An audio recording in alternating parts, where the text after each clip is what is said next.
So hi guys, welcome back your class and now this is your Vijay here. और बहुत बहुत दोबारा से आप सभी का स्वागत है हमारे हिस्ट्री के क्लास 12th के चैप्टर में।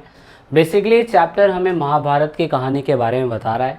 ये वीडियो का तीसरा पार्ट है। आई होप आपने वीडियो के 2 पार्ट देखे होंगे। बहुत ही मैं कह सकता हूँ कि टफ़ टॉपिकों में से और बहुत ही टफ़ सब्जेक्ट्स में से या टफ़ मैं कह सकता हूँ चैप्टरों में से ये चैप्टर सबसे ख़तरनाक है।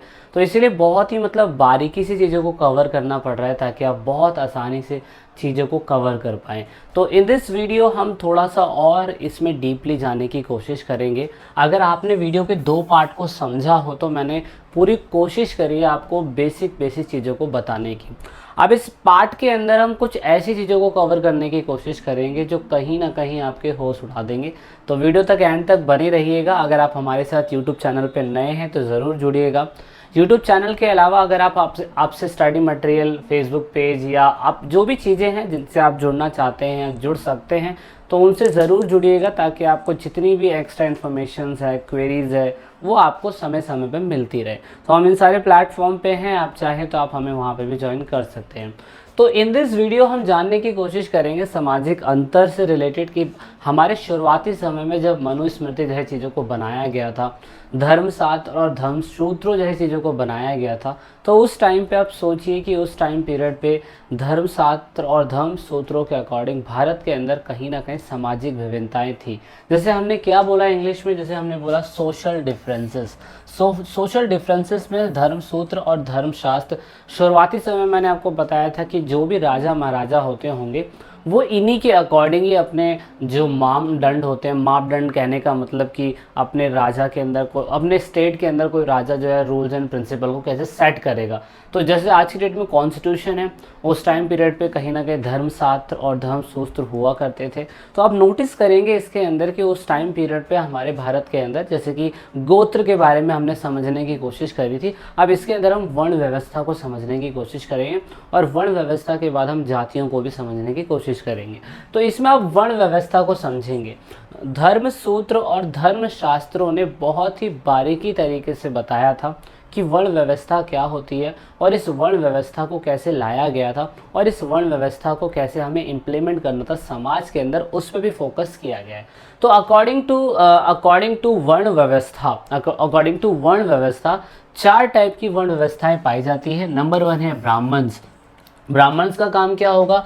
वो पुजारी रहेंगे, वो हमेशा विद्वान रहेंगे, शिक्षा लेंगे, शिक्षा देंगे। क्षत्रियों का काम क्या होगा? क्षत्रियों का काम होगा हमेशा शासक बने रहना, योद्धा बने रहना और एडमिनिस्ट्रेटिव जैसी चीज़ों को चलाते रहना।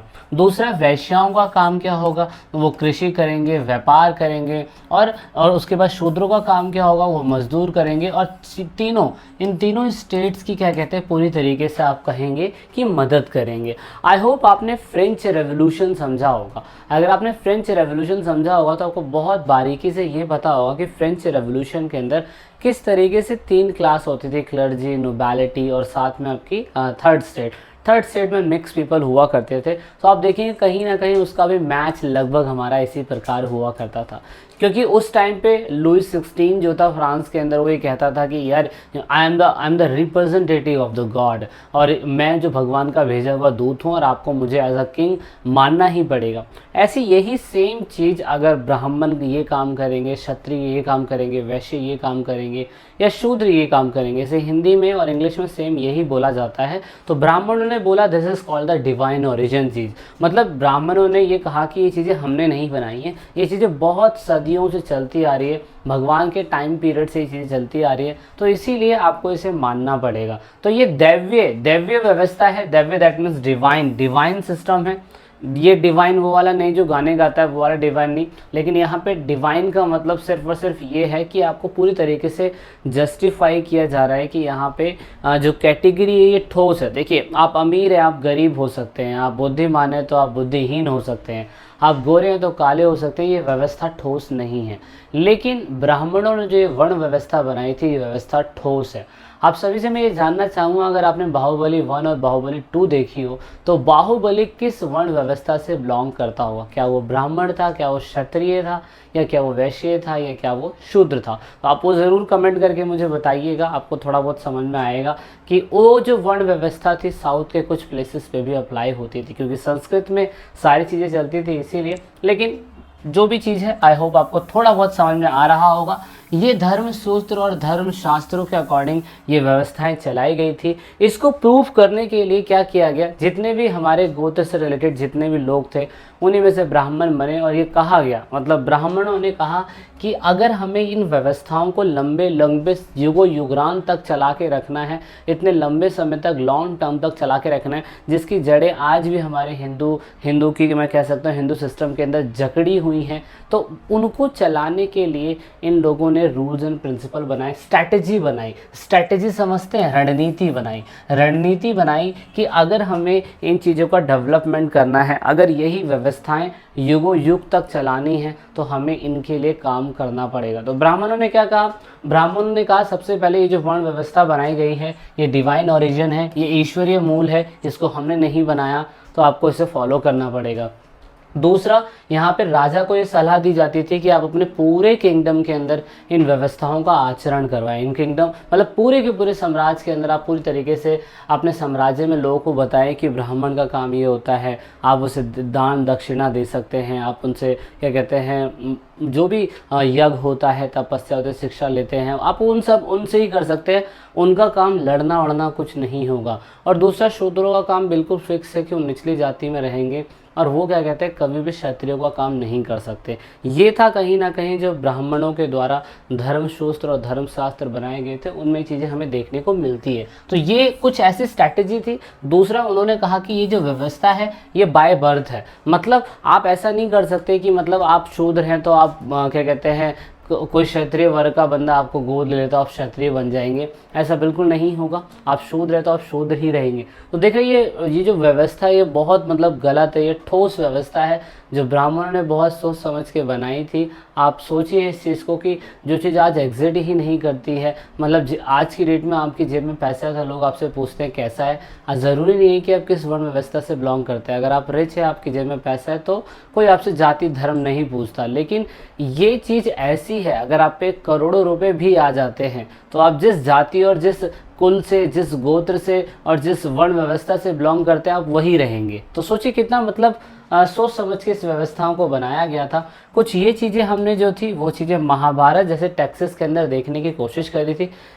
तो ये चारों के चारों पॉइंट आई होप आपको समझ में आ गए होंगे कि किस तरीके से जो ब्राह्मण लोग थे उन्होंने धर्म सूत्र और धर्म शास्त्रों के अकॉर्डिंग ये जो रिचुअल्स है, दैट मीन्स वर्ण जो व्यवस्थाएं मतलब वर्ण व्यवस्थाएं जो बनाई गई थी वो किस तरीके से इन ब्राह्मण के द्वारा बनाई गई थी। और कहा गया था कि जितने भी गुरु होंगे, मतलब जो आने वाले गुरु होंगे वो सारे के सारे गुरु और साथ में जो बड़े बड़े स्टेट्स के जो राजा होंगे वो इन रिचुअल्स को फॉलो करेंगे। अगर आपको याद हो, शायद से अगर आपको ध्यान हो, तो मैंने ये बताने की कोशिश करी थी कि वर्ण व्यवस्थाओं के हिसाब से क्षत्रिय वर्ग जो होता है वही राजा बनता था। और क्षत्रिय वर्ग में अगर आप नोटिस करें कि जब चंद्रगुप्त मौर्य का कार्यकाल था तो आप नोटिस करें कि चंद्रगुप्त मौर्य के कार्यकाल तक जो धर्मसूत्र और धर्मशास्त्र थे वो इतने ज़्यादा फॉलो नहीं करे जाते थे। बट आफ्टर दिस जब शुंग डायनेस्टी आई, कवक डायनेस्टी आई, उसके बाद बहुत सारी गुप्तास डायनेस्टी आई, वहाँ पे कहीं ना कहीं ऋग्वेद जैसी चीज़ों का असर हमें ज़्यादा देखने को मिलता है।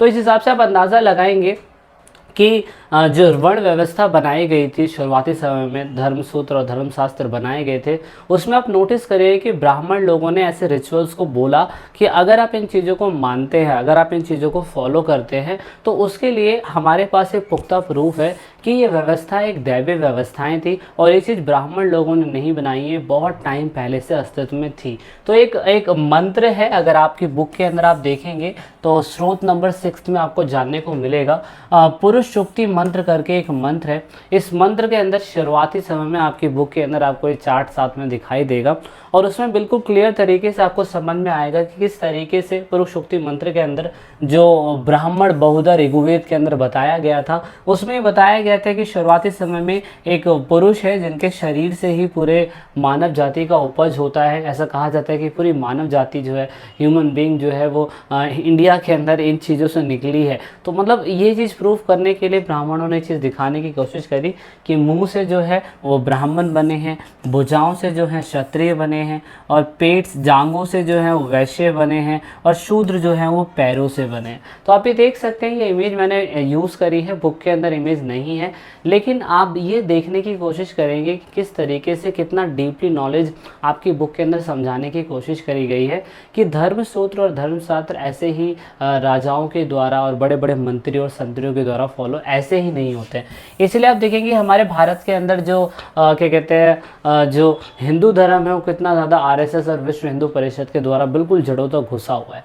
तो ये आपके ऊपर है कि आप इन चीज़ों को मानते हैं नहीं मानते, क्योंकि इतिहास खुद ही नहीं मानता। इतिहास क्यों खुद नहीं मानता? क्योंकि ऐसा कहा जाता है, क्योंकि हमने भारत देखिए जैसे वर्ण व्यवस्था थी, वर्ण व्यवस्था के हिसाब से तो यही कहा गया था कि जो क्षत्रिय है वही क्या कहते हैं राजा बन सकता है, क्योंकि उसको क्या कहते हैं लड़ना आता है, युद्ध की रणनीति पता होती है, क्षत्रियों का काम ही यही होता है। लेकिन ऐसा कहा गया है कि हमारे पास ऐसे प्रूफ भी मिले हैं कि जो नॉन क्षत्रिय जो है, मतलब क्षत्रिय वर्ण व्यवस्था के ना होते हुए भी, क्षत्रिय वर्ण ना होते हुए भी हमारे भारत के अंदर ऐसे राजा बने हैं जो क्षत्रिय वर्ग के नहीं थे। एग्जाम्पल के लिए अगर आप चंद्रगुप्त मौर्य की फाउंडिंग की बात कर लो, मौर्य डायनेस्टी की जिन्होंने फाउंडिंग करी थी चंद्रगुप्त मौर्य, उनको भी ब्राह्मणिकल टैक्सेस के हिसाब से बताने की कोशिश करी जाती है कि वो लो ओरिजिन थे। लो ओरिजिन समझते हैं ना आप? लो ओरिजिन मतलब एक शूद्र थे।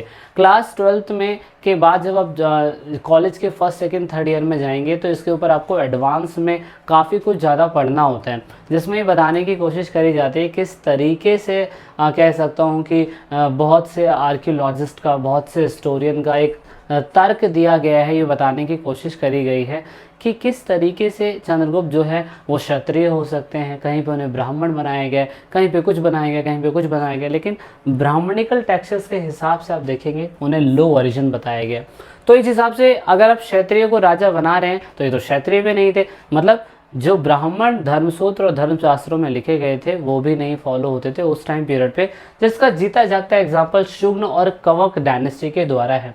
वो अपने आप को ब्राह्मण्स बोलते थे। सही मायने में आप देखेंगे कि चंद्रगुप्त मौर्य की मौर्य डायनेस्टी खत्म होने के बाद भारत के अंदर सबसे पहले हिंदू जैसे धर्म जो थे, या मैं कह सकता हूँ ब्राह्मणिकल व्यवस्थाएं जो थी बहुत बड़ी मात्रा के अंदर चालू हो गई थी। अगर आप नोटिस करें कि चंद्रगुप्त मौर्य के कार्यकाल के अंदर यज्ञ जैसी चीज़ें नहीं हुआ करती थी, लेकिन यहाँ पे जब शुंग डायनेस्टी आई तो यज्ञ जैसे कर्मकांड जो थे वो अस्तित्व में आने चालू हो गए थे। तो यहाँ से पता चलता है किस तरीके से धर्मसूत्र और धर्मशास्त्र जो है वो यहाँ से स्टार्ट हो गए थे। और अगर ये लोग अपने आप को ब्राह्मण्स मानते थे तो ये तो कभी राजा बन ही नहीं सकते थे। और दूसरा एक और था सातवाहन डायनेस्टी के जो अपना जो सरनेम था वो फादर का ना लगाते हुए मदर का सरनेम लगाते थे। इसके ऊपर हमने डिस्कशन करा हुआ है। वो गौतमीपुत्र सतकर्णी थे, वो भी अपने आप को एक तरीके का ब्राह्मण बोलते थे। ये एक विचित्र तरीके के ब्राह्मण थे जो ये कहने की कोशिश करते थे कि मैं कहीं से ब्राह्मण भी हूँ और कहीं से मैं क्षत्रिय भी बिलोंग करता हूँ। उसके बारे में हम थोड़ा सा भी डिस्कशन करेंगे, लेकिन एक बात तो बिल्कुल फैक्ट है, ये बात बिल्कुल फैक्ट है कि राजा को शुरुआती समय में अगर 4 वर्णों के अकॉर्डिंग बोला गया कि उसे क्षत्रिय होना ज़रूरी है, तो इससे एक बात बिल्कुल फैक्ट हो जाती है कि अगर ये चीज़ जो हमें अजम्पशन अपवाद जो हमें देखने को मिल रहे हैं, तो इस अपवाद से बिल्कुल एक चीज़ तो क्लियर हो जाती है कि भाई राजा कोई भी बन सकता है, बस उसको साम्राज्य को, अपने राज्य को, अपने राजकाज को चलाने के लिए धन जुटाने की व्यवस्था आनी चाहिए। राज्य को चलाना कैसे, कंट्रोल कैसे करना है, ये चीज़ अगर उसे आ गई तो उसके लिए बहुत है, समझ रहे हैं। तो ये चीज़ें जो है काफ़ी हद तक फोकस करी गई थी। अब सतकर्णी जो गौतमीपुत्र सतकर्णी है, यहाँ पे भी देख लिया आपने कि इनको लॉ ओरिजिन बोला गया, इनको ब्राह्मण बोला गया, इनको भी ब्राह्मण बोला गया, क्षत्रिय अभी हमें मिले ही नहीं। और कुछ ऐसे लोग भी थे भारत के अंदर, जो राजा बने थे जिनकी वर्ण व्यवस्था पता ही नहीं थी। जैसे एग्जाम्पल के लिए कुषाण आए थे। कुषाण आए थे और उसके बाद शुंग लोग आए थे। ये बाहर से आए थे जिन्होंने हमारे भारत के अंदर अपनी डायनेस्टियाँ बनाई थी। और ब्राह्मणों के हिसाब से, हिंदू धर्म के हिसाब से, धर्मसूत्र और धर्मशास्त्रों के हिसाब से जो लोग आउटसाइडर, जिन्हें संस्कृत बोलनी नहीं आती थी, उन लोगों को क्या क्या बोला गया? उन लोगों को हमने मलेच्छ बोला, हमने बारबेरियंस बोला, आउटसाइडर्स बोला। मतलब ब्राह्मण्स लोग उनको क्या क्या बोलते थे, आपको देख सकते हैं। शाक लोगों को इन लोगों ने क्या कहते हैं, ब्राह्मण ने मलेच्छ, बार्बर और अंतर्देशीय कहा। इनका कहने का मतलब क्या है? वो बारबेरियंस है और उसके बाद आउटसाइडर है, मलेच्छ, ऐसे बहुत सारे नाम से उन्हें पुकारने की कोशिश करी गई थी। ठीक है, तो ये आप समझ सकते हैं। उनमें से एक रुद्रमन जो है, रुद्रमन, ये रुद्रमन एक इम्पॉर्टेंट रूलर हो सकते हैं। आप इस पर थोड़ा फोकस करिएगा। सेकंड चैप्टर में इसमें ज़्यादा कुछ बताया हुआ है। रुद्रमन एक ऐसे शासक थे जिन्होंने सुदर्शन लेक जो है उसको दोबारा से रीबिल्ड करवाया था। शुरुआती समय में अगर आप आर्ट एंड कल्चर पढ़ेंगे, अगर आप यूपीएससी की तैयारी कर रहे हैं तो यूपीएससी की तैयारी में फाइंड आर्ट एक सब्जेक्ट आता है जिसमें हम आर्ट से रिलेटेड चीज़ों को पढ़ते हैं। शुरुआती समय में ऐसा माना जाता था जो राजा अपने साम्राज्य के अंदर बहुत बड़ी मात्रा में पानी जैसी व्यवस्थाओं को बनाता था तो वो राजा कहीं ना कहीं बहुत शक्तिशाली होता होगा। तो इसकी शुरुआत आपको पता है कि आपने 12th क्लास के अंदर चंद्रगुप्त से ही ज़्यादा पास्ट समझने की कोशिश करी है। बाकी और भी राजा आए थे लेकिन उनके बारे में ज़्यादा आपकी बुकों के अंदर लिखा नहीं गया है। तो चंद्रगुप्त मौर्य ने ऐसा अपने टाइम पीरियड पे चंद्रगुप्त मौर्य ने सुदर्शन लेक जो है, आप ये देख सकते हैं, ये बनवाई थी। अच्छा, ये एट प्रेजेंट टाइम कौन से स्टेट के अंदर है, मुझे कमेंट करके आप बताइएगा कि सुदर्शन लेक जो है कहाँ पे है। ठीक है, अब सुदर्शन लेक किसके द्वारा बनाई गई थी? चंद्रगुप्त मौर्य के द्वारा। आप सोचिए उस टाइम पीरियड में बनाई गई थी तो उस समय पे चंद्रगुप्त मौर्य भी कितना इंपॉर्टेंट राजा हो सकता है। और उसके बाद उनके पोते जी आए थे, अशोक जी, उन्होंने इनको और अच्छी तरीके से बनाया। लेकिन अशोक का भी टाइम खत्म होता है और अशोक के टाइम खत्म होने के बाद आप देखेंगे शुंग डायनेस्टी जो है वो आती है, शुंग लोग, और यहाँ पे रुद्रमन जो है उसको दोबारा से रीबिल्ड कराते हैं। और रुद्रमन खत्म होने के बाद सुदर्शन लेक खत्म नहीं होती क्योंकि पानी के, वाटर का इंपॉर्टेंस समय के साथ साथ बढ़ता रहता है। तो उसके बाद जब गुप्ता डायनेस्टी आई थी तो गुप्ताज के बारे में आपने पहले भी पढ़ा होगा। गुप्ताज ने क्या करा, गुप्ता के अंदर श्रीगुप्त जो उसके फाउंडर थे गुप्ता डायनेस्टी के, उसमें से एक स्कंदगुप्त भी थे जिन्होंने सुदर्शन लेक को बनाए रखने में, बरकरार रखने में अपनी भूमिका निभाई। तो ये सुदर्शन लेक इसलिए इंपॉर्टेंट हो जाती है, तो आप इसको ज़रूर फाइंड आउट करिएगा ये कहाँ पे है, किसने बनाई, कैसे बनी, किस किस ने बना दी, वो तो मैंने आपको समझा दिया। और दूसरा मैंने आपको ये भी समझा दिया कि किस तरीके से कुछ ऐसे भी लोग थे जो 4 वर्ण व्यवस्थाओं के अंदर नहीं आते थे और ब्राह्मण उन्हें क्या क्या बुलाते थे। तो अगर ये लोग, अगर ऐसा कहीं ना कहीं बोला जाता है कि रुद्रमन जो है अगर उन्होंने सुदर्शन लेक को बनाए रखा था तो लोगों का ये कहना था कि कहीं ना कहीं थोड़ा बहुत ये संस्कृत से भी रूबरू होते होंगे या इनको थोड़ा बहुत संस्कृत जैसी भाषा भी आती होगी। अच्छा, कुछ तो हमें समझ में आया वर्ण व्यवस्था के बारे में, कुछ नहीं आया तो कुछ थोड़ा बहुत आपको समझ में आया, मैं मानता हूँ। अब मैंने ये बताया था कि जो रुद्रमन है, रुद्रमन के बाद जो सतकर्णी है, गौतमीपुत्र सतकर्णी, वो आप नोटिस करेंगे उन्होंने अपने आप को ब्राह्मण तो बोला लेकिन उन्होंने एक अलग ही तरीके की व्यवस्था बनाने की कोशिश करी। अगर आपको याद हो तो धर्मसूत्र और धर्मशास्त्रों के अकॉर्डिंग 8 प्रकार के विवाह की मान्यता थी, जिसमें से 4 प्रकार के विवाह जो थे हमने पिछली वीडियो के अंदर डिस्कस कर लिया था। लेकिन यहाँ पे जो क्या कहते हैं आपके सतकर्णी, गौतमीपुत्र सतकर्णी थे, उन्होंने एक चीज़ और निकाल के दिखाई। उन्होंने कहा 4 वर्णों के बीच संबंध नहीं होना चाहिए। समझ रहे हैं इसका कहने का मतलब क्या है? इसका कहने का मतलब ये है कि उन्होंने ये कहा कि ब्राह्मण से शादी नहीं कर सकता, वर्ण के अंदर नहीं कर सकता। जैसे शुरुआती समय में कहा गया था ना कि एक गोत्र के अंदर शादी नहीं की जा सकती, आप एक जाति के हो सकते हो पर एक गोत्र के अंदर शादी नहीं कर सकते। तो उसमें से थोड़ा बहुत इन्होंने चेंजेस करके दिखाया। तो कुछ चेंजेस हैं, इन पे आप फोकस कर सकते हैं कि इन्होंने कहा कि 4 वर्णों के बीच संबंध, विवाह संबंध, उससे रोक लगाई। किस बंदे ने रोक लगाई? यहाँ पे आप देख सकते सतकर्णी ने, क्योंकि इस हिसाब से इसने क्या करा, इस हिसाब से इसने ब्राह्मण जाति के अंदर शादी ना करते हुए रुद्रमन जो मैंने बताया